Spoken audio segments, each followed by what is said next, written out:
बाद एंट्रोपी, जो last term का हमारा लास्ट हेडिंग हमने आपके पढ़ाई थी, दैट इज एंट्रोपी। तो it is measurement of degree of randomness. तो ये मेजरमेंट है डिग्री ऑफ रेंडमनेस का, इसे कहते हैं एंट्रोपी। ठीक है, अगर हमने कहा है एंट्रोपी ज्यादा है, दैट मीन्स उसमें रेंडमनेस ज्यादा है, number of possible arrangement, types of arrangement वो ज्यादा है। ठीक है, तो पहला पॉइंट आ गया, it is measurement of degree of randomness.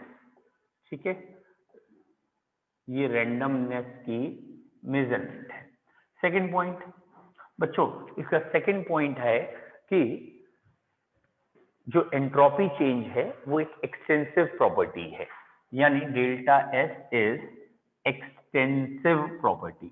मतलब पहले की तरह आप इसे भी ऐड कर सकते हैं, सब्सट्रैक्ट कर सकते हैं, क्योंकि ये बल्क पे डिपेंड करेगी। Obviously it is also a state function, ये स्टेट फंक्शन भी है। मतलब साइक्लिक प्रोसेस में अगर आप एंट्रोपी का चेंज निकालेंगे तो वो जीरो आएगा, लौट के वही चीज अगर वापस आ गई है तो एंट्रोपी का चेंज जीरो आएगा। अगर हम बात करें डेल्टा एस पॉजिटिव हो रहा है, किसी भी प्रोसेस में एंट्रोपी बढ़ रही है, ठीक है, तो delta S positive means change in entropy या एंट्रोपी इज इंक्रीजिंग।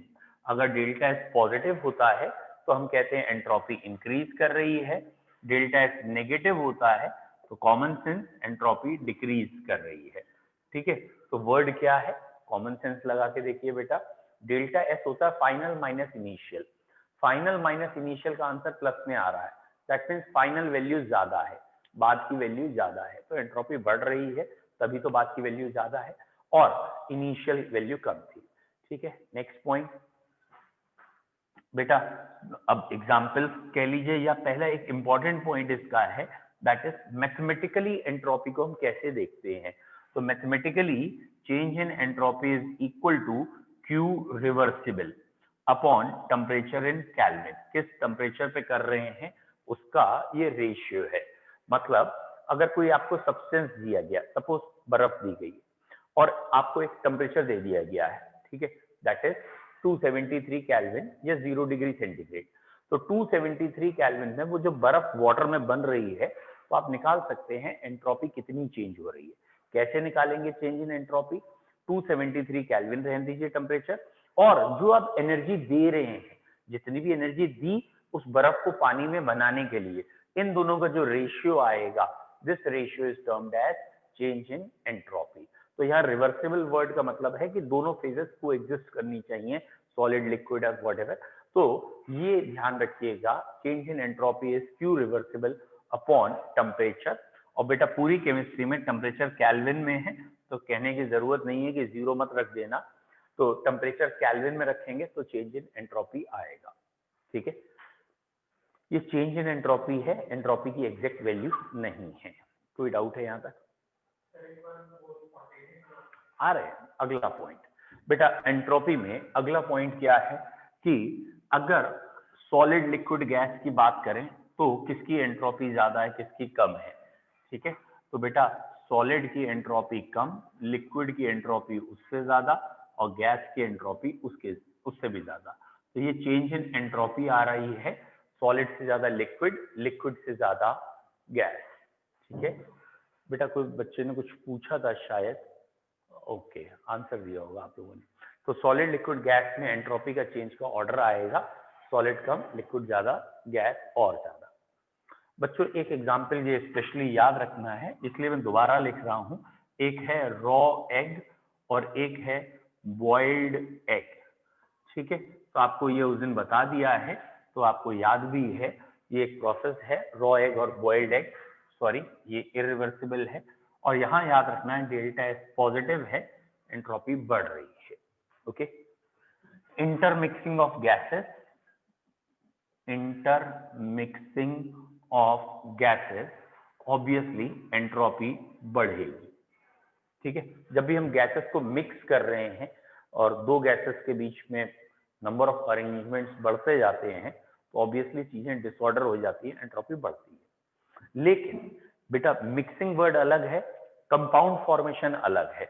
यानी अगर मैंने आपसे ऐसे पूछ लिया ना N2 + 3H2 equal to twice NH3, अब मैं आपसे पूछ रहा हूँ एंट्रोपी बढ़ रही है या कम हो रही है, तो इसका आंसर है एंट्रोपी डिक्रीजिंग।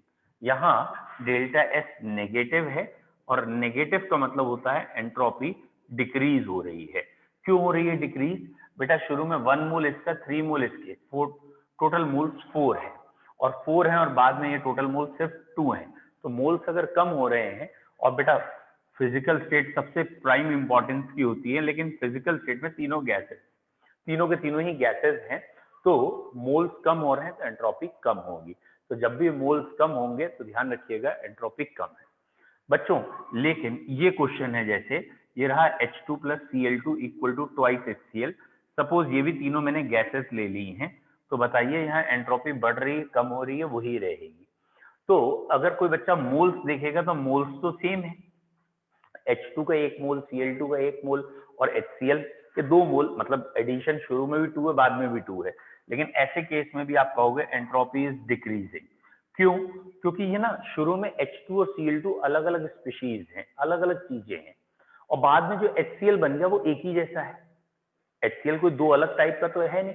दैट मीन्स कहने के लिए मोल्स उतने ही हैं, लेकिन इनके अरेंजमेंट ज्यादा होंगे, इनमें रेंडमनेस ज्यादा होगी, डिसऑर्डर ज्यादा होगा यहाँ पे वो चीजें उसके मुकाबले। ठीक है, तो आप हमेशा क्या करेंगे, सबसे पहले फोकस करेंगे फिजिकल स्टेट पे। सबसे प्राइम इंपॉर्टेंस है फिजिकल स्टेट। फिजिकल स्टेट के बाद बैलेंसिंग या स्टोइशियोमेट्री के मोल्स पे, कि भैया मोल्स कहाँ ज्यादा है कहाँ कम है, और अगर मोल्स भी सेम आ गए तो नंबर ऑफ स्पीशीज पे, जैसे यहाँ मोल्स भी सेम आ गए तो स्पीशीज पे। ध्यान दीजिए मैंने एक ऑर्डर में ही आपको बताया है, ये तो एक्सेप्शन है, इसे को हटा दीजिए। ये अगर हम बात करें, सबसे पहले सॉलिड लिक्विड गैस देखिए, और इसमें सॉलिड का एक्सेप्शन था इसलिए मैंने यहाँ लिखा, क्योंकि ये सॉलिड होता है और ये बेसिकली लिक्विड होता है, इसलिए ये यहाँ लिखा, मतलब इसका एक्सेप्शन। इसके बाद दूसरा पॉइंट क्या देखना है कि आप स्टोइशियोमेट्री के मोल्स देखिए, और बेसिकली गैसियस मोल्स को ही प्रेफर करेंगे हम।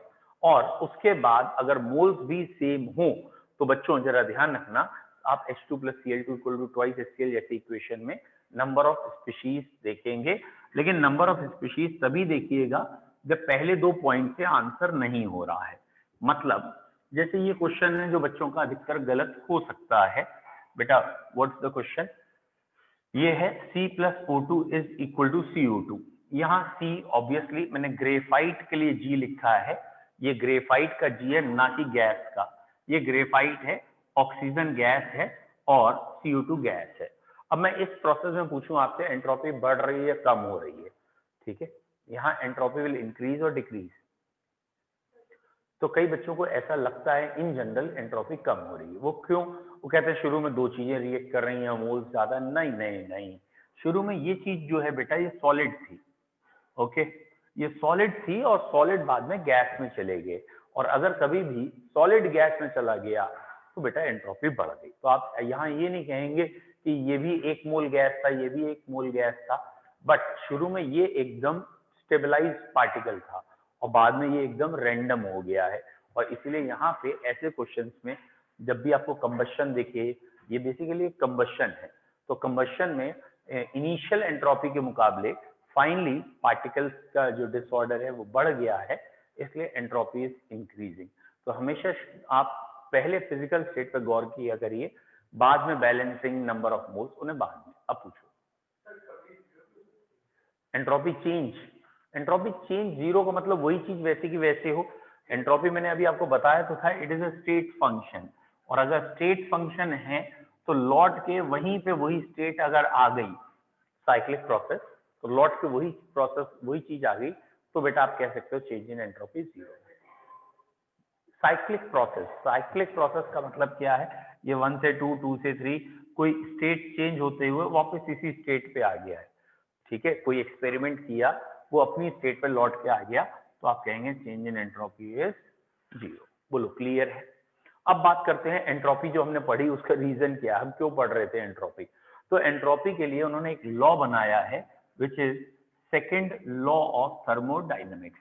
भैया जो सेकंड लॉ ऑफ थर्मोडायनेमिक्स है वो क्या है कि आप एंट्रोपी का चेंज निकालिए सिस्टम का, आप एंट्रोपी का चेंज निकालिए सराउंडिंग का, और इन दोनों को ऐड करिए, दोनों के चेंज को ऐड करिए, सिस्टम के भी और सराउंडिंग के भी।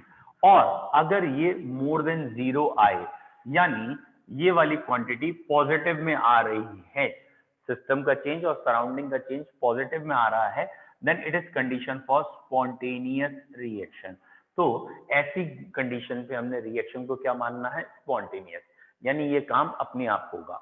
मतलब क्या है, जल्दबाजी में बच्चे गलती क्या करते हैं, जैसे उनसे ये कहा जाए कि ये है वाटर, ये है लिक्विड, ये है वाटर, ये है सॉलिड यानी आइस है, तो यहां से यहां स्पॉन्टेनियस है, यहां से यहां स्पॉन्टेनियस है, ठीक है। तो आपको मालूम है ना, सॉलिड की पार्टिकल पास में होते हैं, लिक्विड के पार्टिकल दूर या रैंडम ज्यादा होते हैं। तो बेसिकली यहाँ एंट्रोपी ज्यादा है, यहाँ एंट्रोपी कम है, तो यहां से यहां आते समय एंट्रोपी क्या हो रही है, डिक्रीज। बोलो क्लियर है, ज्यादा से कम डिक्रीज हो रही है। तो कई बच्चे खाली इतनी चीज को देख के आंसर करने लगते हैं, ये एक बहुत गलत बात है। एक्चुअली ये जो आपने अभी देखा है वो तो भैया ये पूरा एक सिस्टम है ना, सॉलिड लिक्विड का सिस्टम है। ये किसने कहा कि इसकी सराउंडिंग ये, इसकी सराउंडिंग ये, थोड़ी है, तो पूरा एक सिस्टम ही है। तो अभी जो आपने डेल्टा एच नेगेटिव निकाला है वो तो सिस्टम का निकाला है, और अभी सराउंडिंग का निकालना है।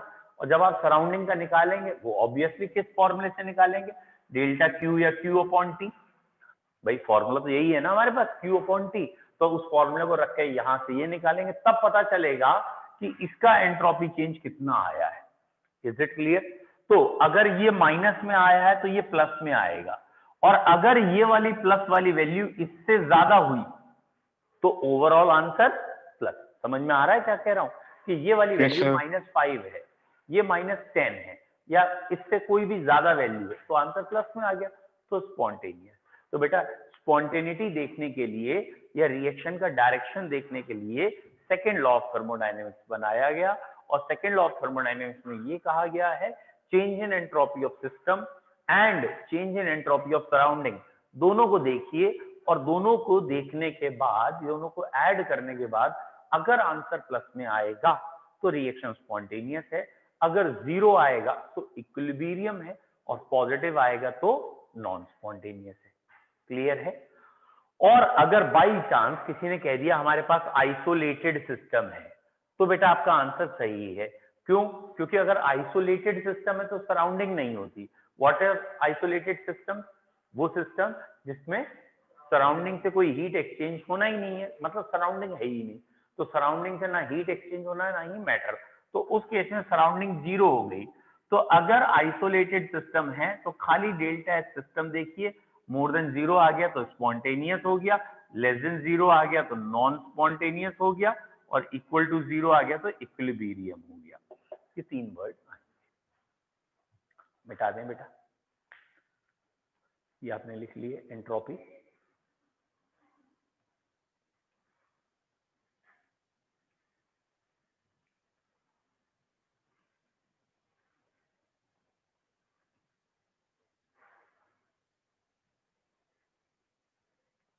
डन।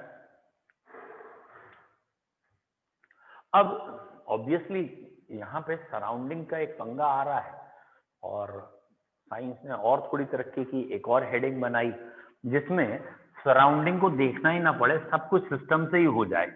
ठीक है, तो बेसिकली ये जो एंट्रोपी है बेटा, ये एक इंपॉर्टेंट थर्मोडायनेमिक प्रॉपर्टी है, क्योंकि इससे हमें पता चलता है कौन सी रिएक्शन चलेगी कौन सी नहीं। तो एक गवर्निंग प्रॉपर्टी है, गवर्न करती है कि रिएक्शन चलेगी या नहीं। लेकिन थोड़ा टिपिकल है, टिपिकल इसलिए क्योंकि हमें सराउंडिंग सोचना पड़ रहा है। तो एक और नई हेडिंग बनाई गई है जिसमें हमें सराउंडिंग भी नहीं सोचना पड़ेगा, सीधा सिस्टम को देखेंगे, स्पॉन्टेनिटी बता सकते हैं।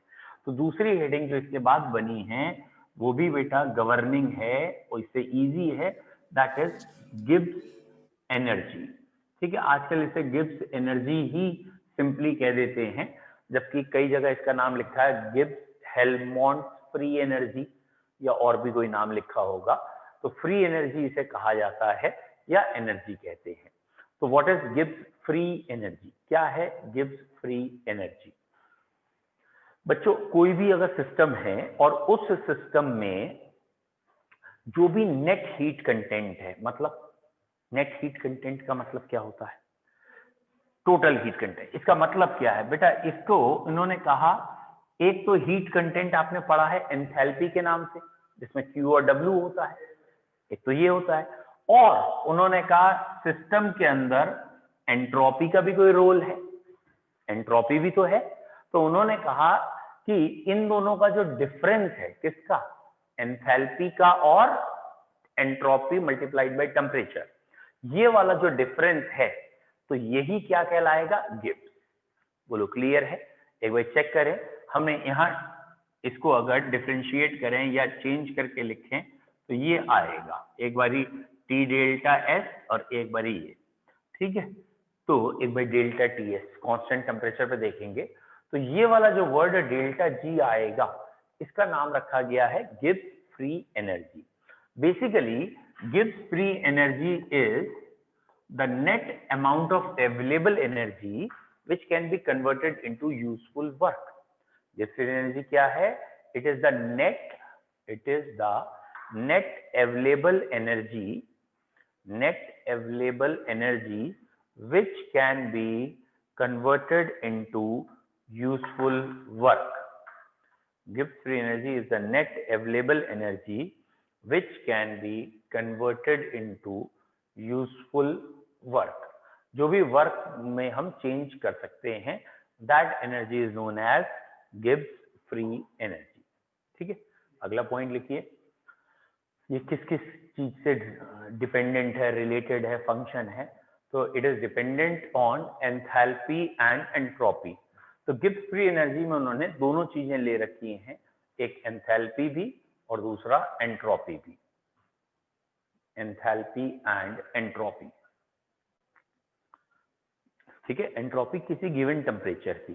तो ये इक्वेशन आ गई, G is equal to H minus T S, यानी delta G is equal to delta H minus T delta S।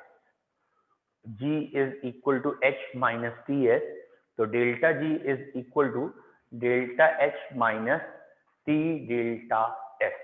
Okay बच्चों, मैंने पहला पॉइंट ये बोला था यहाँ कि एंट्रोपी क्या है। तो entropy is the net available energy which can be converted into useful work.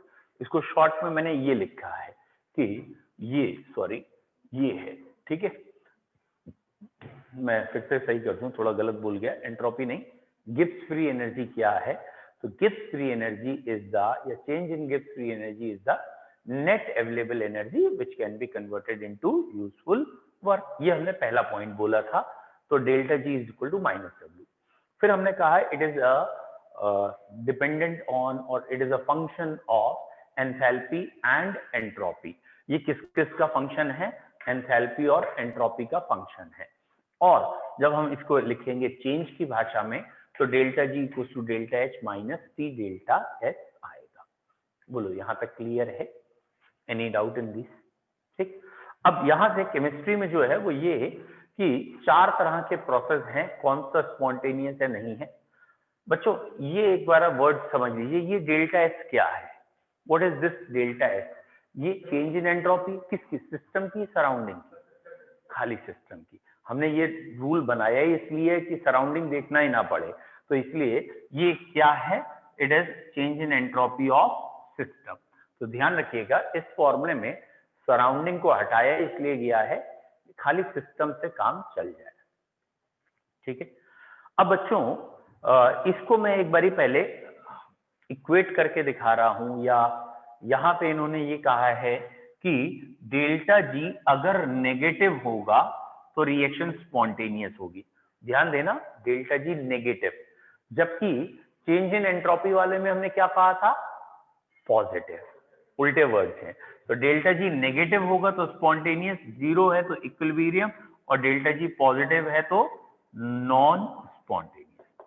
ठीक है, तो पॉइंट करके आप लिख लीजिएगा, डेल्टा जी बेटा है तो एनर्जी ही, और what is the meaning of negative? Negative का मतलब क्या? बाहर आ रही है। अगर बेटा एनर्जी बाहर आ रही है दैट मीन्स एनर्जी कम हो रही है। बच्चे अगर एनर्जी कम हो रही है तो अपने आप क्या हो गया, स्टेबल हो गया, नहीं हो गया? क्योंकि केमिस्ट्री में एनर्जी और स्टेबिलिटी क्या है, इनवर्सली। तो डेल्टा जी नेगेटिव होता है तो स्पॉन्टेनियस, जीरो होता है तो इक्विलिब्रियम, और अगर पॉजिटिव होता है तो नॉन स्पॉन्टेनियस। ठीक है, पहले हम इसे पिछले रूल और इस रूल को देख रहे हैं, क्या सेम है, अलग है, क्या है, या वहां आंसर प्लस वाला स्पॉन्टेनियस था, यहाँ माइनस, ऐसा क्यों है? ठीक है, तो ये अभी आपके दिमाग में है ही, क्या चीज है कि delta G is delta H minus C delta S, ये होता है। ठीक है, ये तो अभी आपके दिमाग में है ही। अच्छा, पिछला रूल क्या पढ़ा वो भी देख लेते हैं। Delta S system plus delta S surrounding is equal to और मोर देन जीरो, ये आपने पिछला रूल पढ़ा था। Any doubt? ठीक है, अच्छा, यानी पॉजिटिव था, मोर देन जीरो। क्या मैं इसको ऐसे लिख सकता हूं, इसकी जगह क्या मैं ये लिख सकता हूं, delta S system minus Q या डेल्टा क्यू अपॉन टी? भैया सिस्टम जो हीट छोड़ता है उसी को आप डेल्टा एच कहते हो। सिस्टम जो हीट छोड़ रहा है या एब्जॉर्ब कर रहा है, लेकिन अगर सिस्टम ने छोड़ी है तो सराउंडिंग ने एब्जॉर्ब की, और सिस्टम ने एब्जॉर्ब किया तो सराउंडिंग ने छोड़ी है, इसलिए यहाँ साइन क्या आ गया, माइनस। सराउंडिंग के लिए साइन ये आया। भैया ये फॉर्मूला था ना डेल्टा एस का क्यू अपॉन टी, क्यू की जगह डेल्टा एच आ गया अपॉन टी। माइनस साइन क्यों आया, क्योंकि हम बात अब कर रहे हैं सराउंडिंग की, और सराउंडिंग की वैल्यू सिस्टम से क्या होगी, अपोजिट। सिस्टम हीट लूज करेगा तो surrounding absorb and so on. कोई क्लियर है? और it is equal to zero और मोर देन जीरो समथिंग, ये आना चाहिए। डन। अब मैंने टी से अगर इस इक्वेशन को मल्टीप्लाई करूं तो बेसिकली आपको ये दिखेगा T delta S system minus delta H, ये उधर चला गया, मोर देन जीरो, यही तो आ रहा है। ठीक है, कोई डाउट? मोर देन जीरो या इट शुड बी पॉजिटिव। ठीक, डन। अच्छा, अगर मैं इस इक्वेशन को माइनस से मल्टीप्लाई करूं कोई दिक्कत नहीं है, माइनस से इधर माइनस से उधर, और अगर मैं माइनस से मल्टीप्लाई करूं तो ये वाला टर्म क्या हो गया, प्लस, ये वाला टर्म क्या हो गया, माइनस, और आंसर काय में आने लगा, माइनस, और ये वाला टर्म ही तो डेल्टा जी है। बोलो क्लियर है? तो जब हम पुराने वाले सिस्टम में या डेल्टा एस के टर्म्स में कहते थे प्लस, तो डेल्टा जी में हमें क्या कहना पड़ेगा, माइनस। बोलो दिख गया पूरा? ये देखिए हमने ये लिखा हुआ है कि ये हमारा लॉजिक था, क्या कि change in entropy of system और change in entropy of surrounding, इन दोनों के चेंज का सम जीरो अगर आया तो इक्विलिब्रियम है, जीरो से ज्यादा आना चाहिए यानी प्लस में आना चाहिए। ठीक, फिर हमने कहा change in entropy of system तो हमें मालूम है, हम change in entropy of surrounding कैसे निकालें? तो हमने कहा सिस्टम ने जो हीट लूज की है वही सराउंडिंग ने एब्जॉर्ब की है, तो बेसिकली सराउंडिंग का डेल्टा एच का फॉर्मूला क्या आ गया, डेल्टा एच अपॉन टी, लेकिन विद द माइनस साइन, उल्टा है। उल्टा क्यों है? क्योंकि सराउंडिंग और सिस्टम एक दूसरे के रिवर्स है, एक हीट छोड़ता है एक लेता है, तो ये वाला फॉर्मूला यहां आया। पूरी इक्वेशन को टी से मल्टीप्लाई कर दिया। ठीक है, टी से मल्टीप्लाई किया, टी से मल्टीप्लाई, यहाँ तो कांस्टेंट है वहां टी चला गया, व्हाटएवर, तो ये वाला वर्ड आपका आया। अब हमने ये कहा कि अगर हम इसे माइनस से मल्टीप्लाई करेंगे तो इधर भी माइनस से करेंगे, इधर भी माइनस में, तो ये टर्म माइनस का आ गया, और माइनस से मल्टीप्लाई करने के बाद ये वाला टर्म जो बनता वो दिख रहा है, उसका नाम हमने रखा है डेल्टा जी। यानी डेल्टा जी जब नेगेटिव आएगा, क्योंकि ये तो हमने प्लस लेके चला था ना, तो डेल्टा जी जब नेगेटिव आएगा तो चीजें क्या होंगी, स्पॉन्टेनियस, जीरो आएगा तो इक्विलिब्रियम, और अगर पॉजिटिव आएगा तो नॉन स्पॉन्टेनियस। क्लियर है बेटा? ठीक, अब इसके ना 4 केसेस बने डेल्टा जी के हिसाब से, और अब आपको समझ में भी आ गया होगा, इसको अगर नहीं आया दोबारा देखो कि ये डेल्टा एस सिस्टम का है ना कि सराउंडिंग का, दिख ही गया होगा। बेटा पहला केस हमारा गिब्स फ्री एनर्जी का या स्पॉन्टेनिटी का ये बना कि रिएक्शन एक्सोथर्मिक है। What is the meaning of exothermic? Delta H का साइन काहे में रखना होगा, माइनस में, एंड एंट्रोपी इंक्रीज कर रही है। यानी डेल्टा एस काहे में रखना होगा, पॉजिटिव। ठीक है, तो जरा पहला केस समझने की कोशिश करिए। अगर एक एक्सोथर्मिक रिएक्शन और एंट्रोपी बढ़ रही है, चेक करते हैं बेटा। ये हमारा इक्वेशन है, delta G equals to delta H minus C delta S. बेटा एक्सोथर्मिक है तो मैंने इसे माइनस एक्स लिख लिया है। ठीक है, माइनस एक्स, एक्स मतलब वैल्यू है। और टेम्परेचर ऑब्वियसली ये हमेशा प्लस में ही होता है, और ये प्लस वाई, टेम्परेचर केल्विन में है, केल्विन में हमेशा प्लस में ही होता है। और मैंने डेल्टा एस को वाई माना है, और ये प्लस वाई इसलिए क्योंकि ये पॉजिटिव है। जैसे मैं ब्रैकेट ओपन करूंगा तो minus X minus T Y हो जाएगा, टी फॉर टेम्परेचर। ये भी टर्म माइनस में, ये भी टर्म माइनस में, तो आंसर तो माइनस में ही आएगा, चाहे कुछ भी हो जाए। समझ में आया? और अगर आंसर माइनस में ही आएगा तो ये प्रोसेस, ये बेटा प्लस नहीं है, ये मल्टीप्लाई में है, इसकी वैल्यू प्लस है ना? तो अब आंसर तो माइनस में ही आएगा। और अगर माइनस में आता है डेल्टा जी का आंसर, तो ये ऑलवेज स्पॉन्टेनियस हो गया ना, ऑलवेज स्पॉन्टेनियस। मतलब आप टेम्परेचर चाहे कम करिए चाहे टेम्परेचर बढ़ा लीजिए। आया समझ में क्या कह रहे हैं? फिर से सोचिए, देखिए बेटा, कंबशन ऑफ फ्यूल है, जैसे फ्यूल्स होते हैं, पेट्रोल, कोई भी कंबशन, चाहे आप कोल्ड कंट्रीज में चले जाएं, माइनस में टेम्परेचर में चले जाएं, कहीं चले जाएं, अगर आपने पेट्रोल जलाया है तो बस एक बार जलाने की जरूरत है, बाकी वो जितना पेट्रोल है ना कांटेक्ट में, वो सब कुछ अपने आप जल जाएगा। क्यों? क्योंकि पेट्रोल का जलना एक एक्सोथर्मिक प्रोसेस है और उसमें एंट्रोपी बढ़ती है, और इसका डेल्टा जी नेगेटिव आता है। और टेम्परेचर कुछ भी हो, ये आंसर हमेशा नेगेटिव है, इसलिए ये हमेशा स्पॉन्टेनियस है। इसलिए कंबशन प्रोसेस स्पॉन्टेनियस होती है। तो एक बारी देख लीजिए, मैंने यहाँ किया क्या है, एक्सोथर्मिक माना था तो डेल्टा एच माइनस में था, मैंने एक वैल्यू मान ली है एक्स, तो हमने माइनस एक्स लिख लिया। फिर हमने कहा एंट्रोपी बढ़ रही है तो चेंज इन एंट्रोपी को मैंने वाई मान लिया है, और ये प्लस वाई हो गया है। और इसके बाद ये माइनस एक्स और ब्रैकेट ओपन होने के बाद माइनस टी वाई आया, दोनों चीजें माइनस में है, इसलिए ये रिएक्शन स्पॉन्टेनियस होगी। बताओ बेटा, ये रिएक्शन रिवर्सिबल है या इरिवर्सिबल है? ये वाली रिएक्शन रिवर्सिबल है या इरिवर्सिबल? बेटा इसमें कभी आंसर आपका जीरो आ सकता है? नहीं आ सकता। जब जीरो नहीं आएगा तो रिवर्स कैसे होगी? जब भी आंसर जीरो आ सकता है तो ही तो इक्विलिब्रियम आता है, तो जब इक्विलिब्रियम आता है तो ही रिवर्स होती है। तो ये रिएक्शन ऑलवेज इरिवर्सिबल, ये इरिवर्सिबल इक्वेशन का एग्जांपल है। अब बच्चों मैं इसी में थोड़ा चेंज करूंगा, आपको पूरी मेहनत करनी है। देखिए मैं इसमें चेंज कर रहा हूं, करूं? मैंने ये एक्स वर्ड हटा, चलो एक्स लगा रहने दिया, और मैंने कहा एंट्रोपी डिक्रीज कर रही है। मैंने कहा एंट्रोपी डिक्रीज कर रही है, एक्सोथर्मिक है, एंट्रोपी डिक्रीज कर रही है। सेकंड केस हो गया एक्सोथर्मिक एंट्रोपी डिक्रीजिंग। बेटा ये केस जरा आप ही सॉल्व करिए। अगर एक्सोथर्मिक है और एंट्रोपी डिक्रीज कर रही है, अब क्या होगा? Exothermic and entropy is decreasing, G will be positive.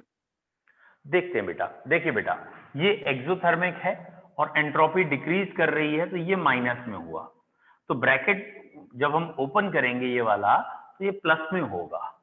लेकिन बेटा जरा ध्यान से देखिए, डेल्टा जी प्लस में भी आ सकता है, माइनस में भी आ सकता है। कैसे?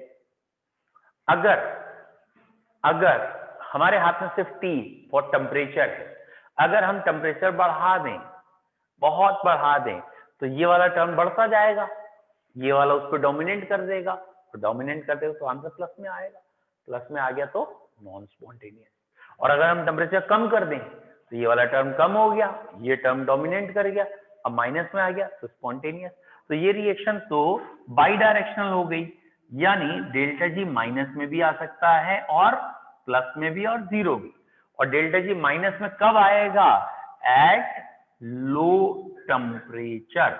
बेटा टेम्परेचर का फैक्टर अगर लो है तो ये आंसर माइनस में आएगा, और डेल्टा जी प्लस में आएगा एट हाई टेम्परेचर। ठीक है, तो आपको क्या याद रखना है, ये रिएक्शन लो टेम्परेचर में क्या है, स्पॉन्टेनियस, और हाई में नॉन स्पॉन्टेनियस।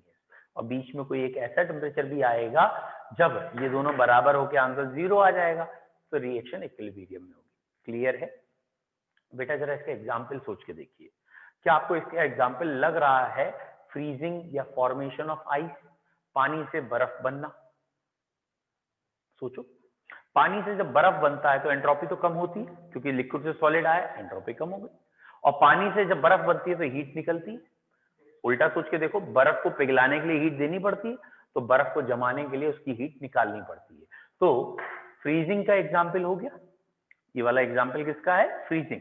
क्या आपको मालूम नहीं है फ्रीजिंग कब होती है, लो टेम्परेचर पे, और हाई टेम्परेचर पे थोड़ी होती है, वो तो नॉन स्पॉन्टेनियस है। भाई हमने सपोज 100 डिग्री या 80 डिग्री ले लिया, पानी रखा, हम कहें बर्फ नहीं बन रहा, बर्फ नहीं बन रहा, तो 80 डिग्री पे बनेगा भी नहीं। Is it clear? टेम्परेचर कम करते जाइए, पानी बर्फ में अपने आप बन जाएगा। तो इसका एग्जाम्पल हो गया फ्रीजिंग ऑफ वाटर। या आप ध्यान रखिएगा, जब भी एक्सोथर्मिक प्रोसेस है और एंट्रोपी कम हो रही है तो ये प्रोसेस स्पॉन्टेनियस होगा, बट एट लो टेम्परेचर। ठीक है, ठीक है बेटा। अब मैंने ये एक्सो वर्ड हटा के यहां एंडो कर दिया है, और अगर ये एंडो कर दिया है और पहला केस वही, एंट्रोपी बढ़ रही है। अब मैंने कहा एंडोथर्मिक और एंट्रोपी बढ़ रही है, जरा पुटअप करिए, मैंने इन दोनों में चेंज किया है, ऊपर एंडोथर्मिक किया है और एंट्रोपी बढ़ रही है, ये कहा है। It is endothermic and entropy increasing. हाँ, तो बताना पड़ेगा ये कब स्पॉन्टेनियस है, क्या है। तो बेटा ये इसका रिवर्स केस है, बिल्कुल सही कह रहे हैं ये एंडोथर्मिक है, एंट्रोपी बढ़ रही है, तो ये आंसर प्लस में है। ब्रैकेट ओपन होते ही ये माइनस का हो गया और ये प्लस का है। और अब अगर आपको दिख रहा है कि अगर आपने टेम्परेचर बढ़ाया तो टेम्परेचर बढ़ाते ही ये टर्म बढ़ेगा, माइनस वाला टर्म, तो आंसर तो माइनस में आने लगेगा। तो हाई टेम्परेचर में आंसर माइनस में आएगा। तो नेगेटिव कब आएगा, एट हाई टेम्परेचर। यानी नेगेटिव कहने का मतलब स्पॉन्टेनियस कब होगा, एट हाई टेम्परेचर, और नॉन स्पॉन्टेनियस कब होगा, एट लो टेम्परेचर। बेटा इसका एग्जाम्पल सोच के देखिए कि आपको लग रहा है एवोपरेशन ऑफ वाटर, पानी से भाप बनना। पानी से भाप कब बनेगा, अपने आप, हाई टेम्परेचर पे। तो एवोपरेशन क्या है, एक बार इसमें जाके सोचिए बेटा। एवोपरेशन एक एंडोथर्मिक है या नहीं है, हीट एब्जॉर्ब करता है। एवोपरेशन में लिक्विड से गैस बनती है, पार्टिकल दूर चले जाते हैं, यानी एंट्रोपी बढ़ती भी है। तो एवोपरेशन हाई टेम्परेचर पर क्यों होता है, ये रहा उसका रीजन। Is it clear?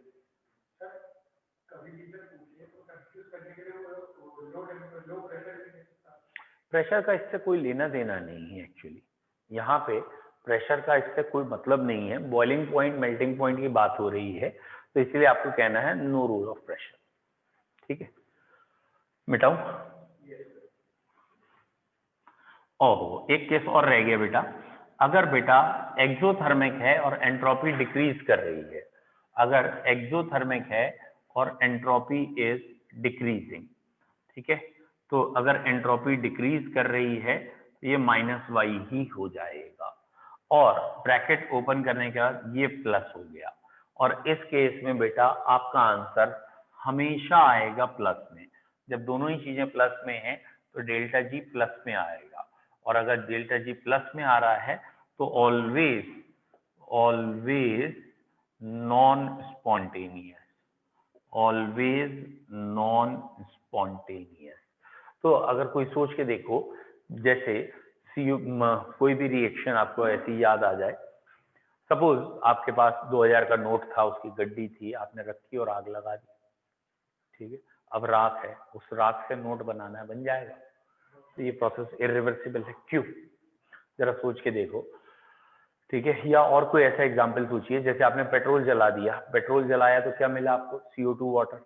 हम कह रहे हैं वो CO2 वाटर तुम्हें दे दिया, दोबारा पेट्रोल बना दो, नहीं बनेगा। क्यों? क्योंकि CO2 और वाटर को मिला के जो पेट्रोल बनाना है, सोच के देखिएगा, ये वाले प्रोसेस में एक गैस लिक्विड में जा रहा है, एंट्रोपी कम हो रही है। अच्छा, कंबशन ऑफ फ्यूल एक्सोथर्मिक था, तो ये वाली चीज क्या होगी, एंडोथर्मिक, यानी एंट्रोपी कम हो रही है और प्रोसेस एंडोथर्मिक है, यही वाला तो आ गया। और ये नॉन स्पॉन्टेनियस होता है ऑलवेज, चाहे तुम टेम्परेचर कम करो चाहे तुम ज्यादा करो, ये हमेशा नॉन स्पॉन्टेनियस है, यानी अपने आप नहीं होगा, कोई एक्सटर्नल एजेंसी लगाएंगे तब तो हो सकता है, अदरवाइज नहीं हो सकता। मिटा दो, चारों केसेस क्लियर हैं एंट्रोपी के, बोलो। गिब्स फ्री एनर्जी आपको समझ में आनी चाहिए क्या है, एक बार इसे सिंपल लैंग्वेज में समझते हैं। बेटा सिंपल लैंग्वेज क्या कह रही है कि ये एक बिजनेस आपने लगाया, ठीक है, सपोज कोई बिजनेस आप लगाना चाह रहे हो, व्हाटएवर, छोटा मोटा आपके पास पॉकेट मनी इकट्ठी हो गई, आपने एक छोटा मोटा बिजनेस लगा लिया। लेट सपोज आपने 20 लाख करोड़ इन्वेस्ट कर दिए, ठीक है, 20 लाख करोड़ रुपए तुमने लगाया, डन, एक महीने में। इसमें आपने खर्चा काय काय में किया, जो आपने एम्प्लॉय रखे, कुछ आईआईटीएंस रखे, कुछ आईएएम्स रखे, कुछ आईएएस रख लिए, रिटायर्ड या वर्किंग व्हाटएवर, ठीक है, तो इन सबको आप तनख्वाह दे रहे हो, तभी तो 20 लाख करोड़ खर्चा हो रहा है, ऐसे थोड़ी हो रहा है। डन।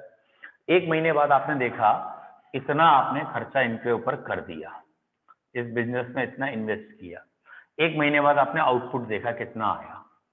लेट सपोज एक महीने बाद आपको 40 करोड़ मिल गए, ठीक है, आपने 20 लाख करोड़ लगाए थे, 40 करोड़ मिल गए, क्या अगले महीने ये बिजनेस चल पाएगा? समझ में आ रहा है क्यों नहीं चल पाएगा? क्लियर है? पैसे तुमने 20 लाख करोड़ लगाए थे और आए सिर्फ 40 करोड़ है, ठीक है, 40,000 करोड़ भी नहीं आए, तो इसका मतलब तुम बिक गए हो, ठीक है, तुम बर्बाद हो गए। तुम्हें किसने कहा था इंडियंस को लेने के लिए? चलो कोई बात नहीं, फिलहाल अब क्या हुआ, ये बिजनेस दोबारा नहीं चलेगा क्योंकि इन्वेस्टमेंट बहुत ज्यादा, आउटपुट बहुत कम। अब लेट सपोज ये रिवर्स होता, खाली 20 करोड़ लगाए होते और 40 करोड़ कमाया होता, तो चल जाता है। तो इसमें से आप कितना पैसा निकाल सकते थे बाहर? समझ में आ रहा है क्यों? क्योंकि अगली साइकिल भी तो चलनी है और अगले महीने भी तो 20 जो भी है ये इनपुट देना पड़ेगा, ये इनपुट हर बारी कहीं से भीख मांग के थोड़ी लाएंगे। तो अब ये इनपुट यहां से चला जाएगा और जो बचा हुआ है वो बाहर आ जाएगा। Is that clear? समझ में आ रहा है? बेटा ये जो दिख रहा है तुम्हें, ये 20, ये गिब्स फ्री एनर्जी है। ये जो 40 दिख रहा है ये डेल्टा एच है, एंथैल्पी है। और ये जो वापस री इन्वेस्ट दिख रहा है ये टी डेल्टा एस है। तो जितनी एनर्जी बाहर आती है सबकी सब वर्क डन में चेंज नहीं होती, उसमें से कुछ एनर्जी सिस्टम में री इन्वेस्ट हो जाती है उसकी एंट्रोपी मेंटेन करने के लिए, टी डेल्टा एस को गवर्न करने के लिए। तो अब आपको इस फॉर्मूले का लॉजिक क्लियर है क्या है? ठीक है, और इतने के बाद भी अगर हीट बच रही है, मतलब इस सिस्टम को मेंटेन करने के बाद भी हीट बच रही है, तो अगली साइकिल चलती जाएगी, और अगर अगली साइकिल चलती जाएगी तो प्रोसेस स्पॉन्टेनियस हो गया। और आप लगा बहुत ज्यादा रहे हैं, निकल बहुत कम रहा है, तो वो वाला प्रोसेस क्या हो जाएगा? Non spontaneous. बोलो क्लियर है? अब साइंटिस्ट इसमें एक जगह फंस गए बस, दैट इज फोटोसिंथेसिस में। फोटोसिंथेसिस में क्या हो रहा है बेटा, CO2 और वाटर रिएक्ट कर रहे हैं और ग्लूकोज बन रही है, obviously it is reverse of combustion. हाँ बेटा पूछो। ठीक है, तो it is reverse of combustion, तो कंबशन जो होती है उसका उल्टा हो रहा है। और अभी हमने कहा था ये तो नॉन स्पॉन्टेनियस है, पेट्रोल को जला दिया, CO2 वाटर से पेट्रोल थोड़ी बन जाएगा। लेकिन ये वाली रिएक्शन जो है, जो कि क्लोरोफिल की प्रेजेंस में हो रहा है, या सनलाइट एंड क्लोरोफिल, ये तो अपने आप होती है ना, ये तो स्पॉन्टेनियस है, इसके लिए आपने कोई मशीन तो लगाई नहीं है। तो पेड़ों में तो ये अपने आप ही हो रही है, भले ही लैब में नहीं हो रही, पेड़ों में तो हो रही है। तो ये स्पॉन्टेनियस कैसे है? तो उन्होंने इसका एग्जाम्पल दिया with the example of coupling reaction. तो ऐसी रिएक्शन बेटा अगर ये अपने आप स्पॉन्टेनियस होती तो ये तो लैब में भी हो जाती, मतलब हम लैब में CO2 वाटर अलग अलग कंडीशंस में लेते, बना देते ग्लूकोज, लेकिन नहीं बन पाता ग्लूकोज लैब में हमसे। तो यहाँ क्लोरोफिल और सनलाइट की प्रेजेंस में सिर्फ पेड़ों में हो सकती है, और उसका एग्जाम्पल दिया कपलिंग रिएक्शन। ठीक है, तो ऐसी रिएक्शन जिनका डेल्टा G पॉजिटिव है और फिर भी बाई चांस स्पॉन्टेनियस दिख रही हैं, तो उसका आंसर क्या दे दिया इन्होंने, कपलिंग रिएक्शन। उनको क्या कहा है, coupling. What are these reaction? बच्चों सर एग्जाम्पल अभी बता रहा हूँ, खत्म नहीं किया मैंने टॉपिक, बता रहा हूँ, पूछो। सर देखो अगर बेटा, हम सनलाइट के प्रेजेंस में क्लोरोफिल और CO2 और O2 को अगर मिक्स करेंगे तब भी क्या ग्लूकोज हम बना सकते हैं? हाँ तो बनता है इन सिचु रिएक्शन। मतलब ये रिएक्शन बायो वाले बच्चे पढ़ते हैं, विवो और विट्रो, दो टाइप की चीजें होती हैं। विवो मीन्स मतलब लैब में भी बन सकता है, लेकिन क्लोरोफिल ले आओ, और क्लोरोफिल लिविंग कंडीशन वाला होना चाहिए, मतलब वर्किंग कंडीशन है तो होता ही होता है, वैसे बन सकता है। मतलब जरूरी नहीं है लिविंग प्लांट के अंदर ही रिएक्शन चलेगी, अगर क्लोरोफिल सनलाइट है तो इन विट्रो भी ये रिएक्शन हो जाएगी। चलिए, विवो मतलब होता है वही कंडीशन, विट्रो का मतलब होता है लैब, मतलब एक्सट्रैक्ट को अलग कर लिया फिर रिएक्शन करके दिखाए। ठीक है, मतलब जरूरी नहीं है पेड़ है पूरा तभी रिएक्शन होगी, पेड़ से एक्सट्रैक्ट निकाल लिया और एक्सट्रैक्ट को अलग रख दिया तब भी हो जाएगी, वो कहा। आइए यहाँ पे पॉइंट क्या है बेटा, ये एक महिला है, आपने ये देखा कि ये एक महिला कितने रुपए खर्च कर रही है, आपने इसका खर्चा देखा। लेट सपोज इसका आपने जब देखा तो इनका खर्चा मंथली एक सिंपल वैल्यू ले रहे हैं, ऑर्डिनरी है, ठीक है, छोटी मोटी बना रखी है तो ऑर्डिनरी भी, तो ये 5 लाख रुपए खर्च कर रही हैं per month on her makeup. ठीक है, ये जो भी ब्यूटी पार्लर जाती हैं उस ब्यूटी पार्लर और इधर उधर का जो इनका छोटा मोटा खर्चा है 5 लाख रुपए है, ठीक है, हर महीने। डन, अच्छी बात है, खर्चा करना चाहिए। अब देखा इनकी इनकम कितनी है, खर्चा तो कर ही नहीं है तो कमाई भी देखनी पड़ेगी, कमाई और इनकम। तो इनकी इनकम देखी तो बड़ा हैरान हुए, तो इनकी इनकम कितनी थी बेटा, नील ओब्लिक सन्नाटा, कमाती जीरो है, पैसा एक नहीं कमा रही और हर महीने बिल दे रही है 5 लाख रुपए का, वो भी किसका, पार्लर का खाली। Is it clear? तो ये तो पॉइंट हजम ही नहीं हो रहा। ये प्रोसेस तो क्या होना चाहिए, नॉन स्पॉन्टेनियस, खर्चे वाली बात है, नॉन स्पॉन्टेनियस, लेकिन ये हर महीने चल रहा है, स्पॉन्टेनियस हो रहा है। तो इसके पीछे रीजन देखा गया, तो रीजन क्या देखा गया, यहाँ एक और प्राणी है जिसको हम कहते हैं, उसका हंसना मना है, ठीक है, हंसना बंद है, हस्बैंड है, ठीक है, हंसना बंद कर दिया गया है। इसकी देखी गई, ये जोड़ी है, इस जोड़ी को कहा गया था कपल है। इसकी तनख्वाह देखी गई कितनी है, ये कितना कमाते हैं महीने में, ये 5,20,000 रुपये महीने में कमाते हैं, ये 5,20,000 कमाते हैं तो कपल चल रहा है। 5 लाख मैडम ले जाती हैं, 20,000 में जिंदगी गुजार रहे हैं बेचारे। Is it clear? तो ये कपल है, इसकी वजह से काम हो रहा है। Is it clear? By chance ये अगर ये जो प्राणी है ये 4,80,000 कमाता होता तो ठीक है, तो ये भैया कपल कहीं और बनता, यहाँ कपल नहीं रुकता। ठीक है, भाई ने कोशिश बहुत की थी, कह रहा लोन ले लेंगे, कितने महीने तक लोन लेगा। Is it clear? तो बेटा लोन वोन की जरूरत नहीं है, यहाँ काम नहीं होगा, ये रिएक्शन नहीं चलेगी, ये कहीं और रिएक्शन चलेगी, यहाँ नहीं चलेगी। अब आपको कपलिंग रिएक्शन समझ में आनी चाहिए। तो what is coupling reaction? Basically उन्होंने कहा है कि अगर ये रिएक्शन है ए से बी और इसका डेल्टा जी प्लस में है और ये नॉन स्पॉन्टेनियस आपको लग रही है, लेकिन हो सकता है उस समय वहां कोई एक्स से वाई रिएक्शन चल रही हो या और कोई भी रिएक्शन चल रही हो साइमल्टेनियसली, और उस रिएक्शन का डेल्टा जी माइनस होगा और वो माइनस इसके प्लस से ज्यादा होगा। Is it clear? तो ये दोनों रिएक्शन साथ साथ चल जाएंगी और इसी को हम क्या कहते रहे हैं, कपलिंग रिएक्शन।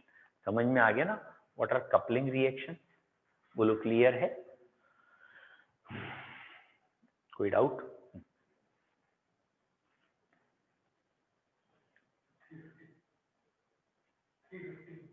थ्री 3.15 ठीक है बच्चों, चैप्टर फिनिश। ठीक है, कल आप इसके क्वेश्चन करके लाइए और बताइएगा फिर। ओके बेटा, बंद कर रहे हैं meeting. Have a nice day. Sir नमस्ते। नमस्ते बच्चों।